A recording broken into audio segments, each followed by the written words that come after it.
want an amusing anecdote? When I asked the kids to help me to do this, they complained and started acting like babies. So I told them they couldn't have any candy or ice cream or anything for a month if they didn't help, and they obliged.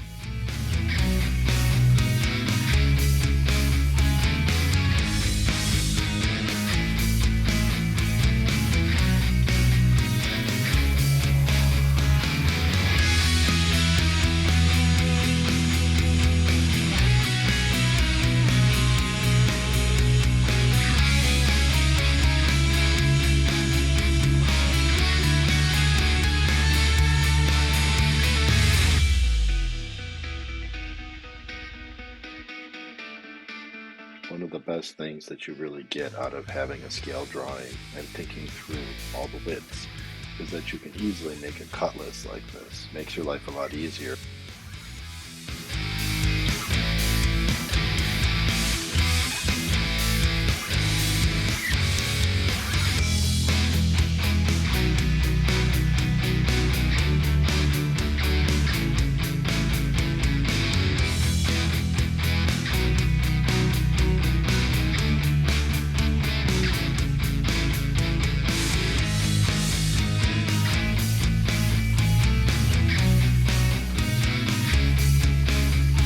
This is actually the second one I built. You can see the first one on the bottom right corner of the screen. The first one I built both sides and then tried to slip the bottom in, and it was very tight. For the second and third ones, I built everything on one side, flipped it into the other side. Kind of learn as you go when you're doing stuff like this.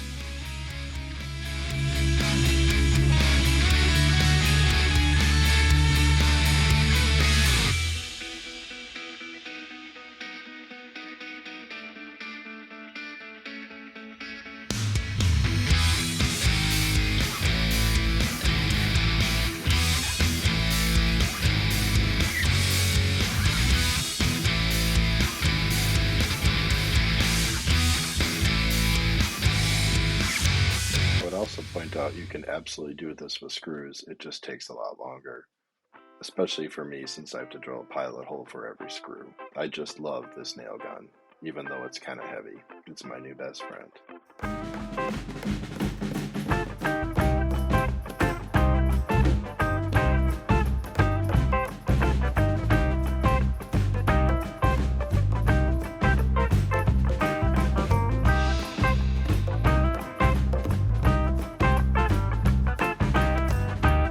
This 2x3 I'm temporarily attaching. The height was simply figured out so that I would have about a foot between the height of the bottom of the jack and the ceiling. I actually screwed up the first one and had to take it off and go cut another one, so don't feel bad.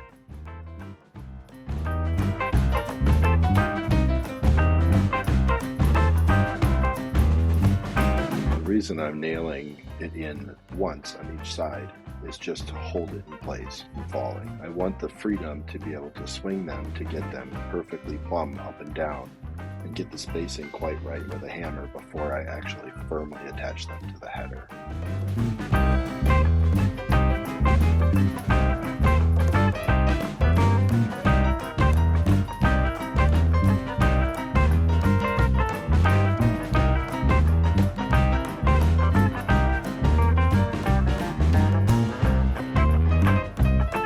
The second and third ones, I took this shot to show how I leveled the second to the first and the third to the second and first, so that it's perfectly level all the way across front to back. I also put a level the other direction when pinning them with the nails, so that they're level in both directions, left to right and front to back.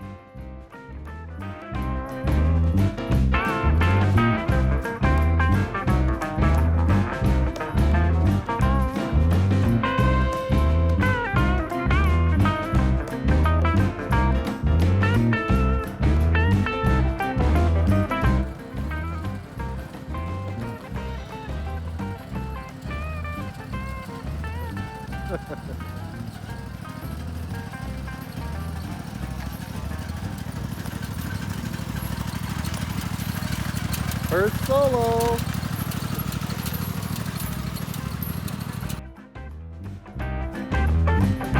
Because of the immense amount of weight that may be on this rack, I actually shot 3/8 diameter by 4.5-inch long leg screws into the header. 2 on each side, 4 per frame, so 12 total. I also used a 1/4-inch pilot hole drill to get most of the way in to make shooting the leg screw a little easier.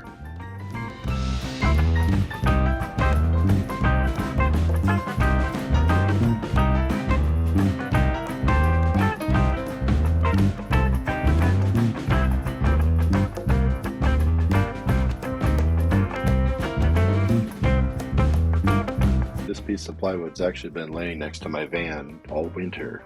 It's the last of the plywood I bought for the shelving series I did last fall. It's been there patiently waiting, along with this design on paper for a nice spring day to knock the shelving out.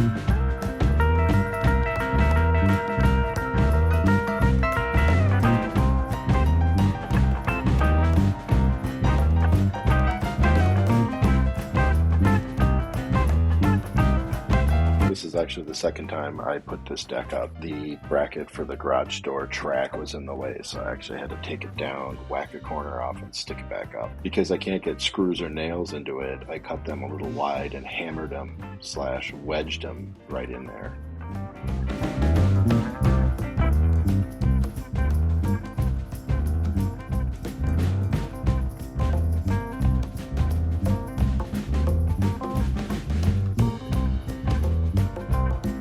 Design here is short cutoffs on the left, 8-footers on the right, steel up high on both sides, same idea.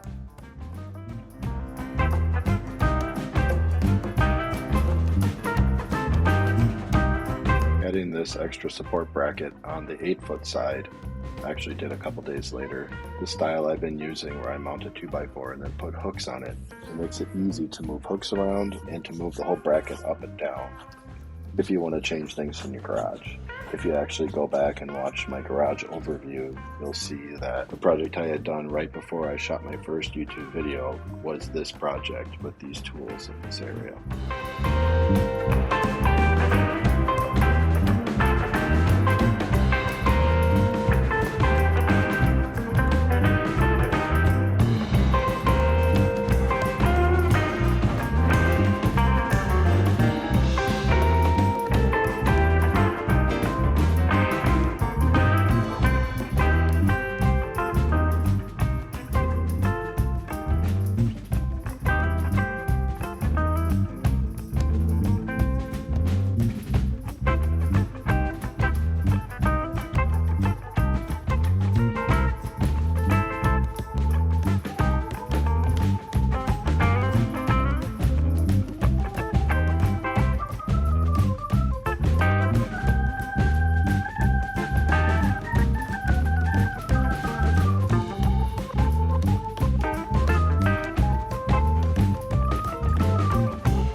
This little chop saw is vintage 1982.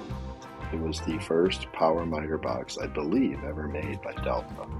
My dad bought it on a whim at Farm and Fleet years and years ago for like an end cap blue light special for $150. It's still my favorite chop saw of all time.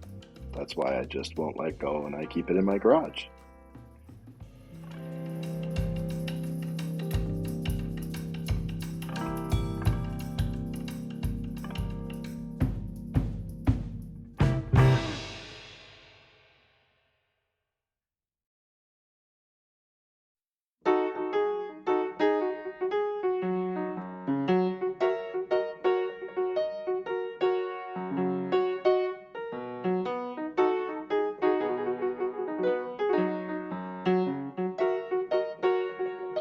actually doing here is I'm putting a couple holes for the screws that'll hold it to the wall. I'm making sure that the screws stick out through the back about 1/4 of an inch. A good one-handed trick is to push the screw into the drywall. You'll see right here, it stays right where it is.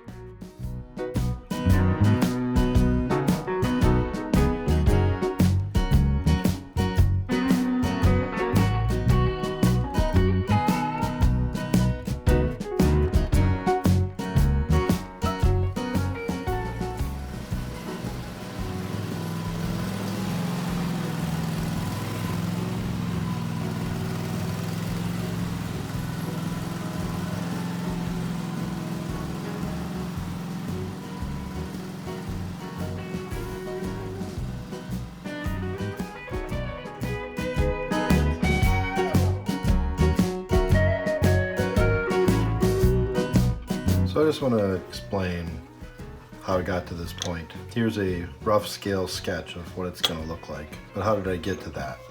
It's back to train up. Started with that.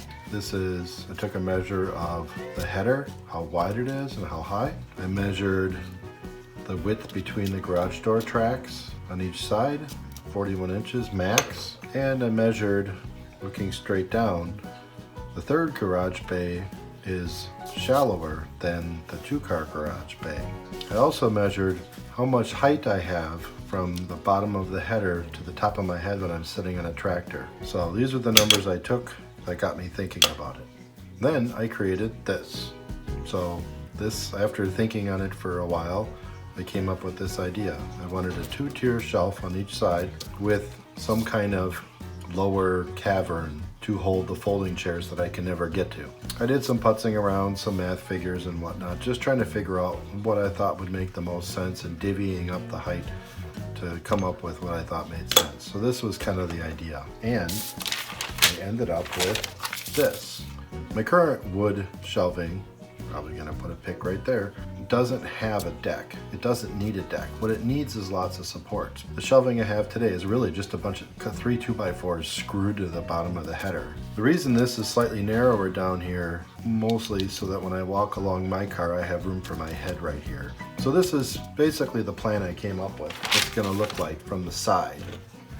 So I took some measurements there and made this sketch. The wood cannot extend past this point, otherwise you can't get the attic ladder down. I've got my shovels and a few other tools here up high that are not moving. Hard stop there. So the distance from here to here is about 8.5, 9 feet. So I've got some slop here. The idea was to build three of these wooden frames. 1, 2, 3. And the goal here was to make this 4 foot from here to here, because that's the length of plywood I had. And so that's what I did. To support the wood here, the 8-footers on this side, which would be here, added one more little support here. That's the last thing I'll do. And that'll support the wood. And that way the wood should stay pretty flat even if it's up there for over a year or a couple of years. So, but with a support every 2 feet all the way down the line, it should work out a lot better. Anyways, let's get to it. Don't want to bore you guys too much.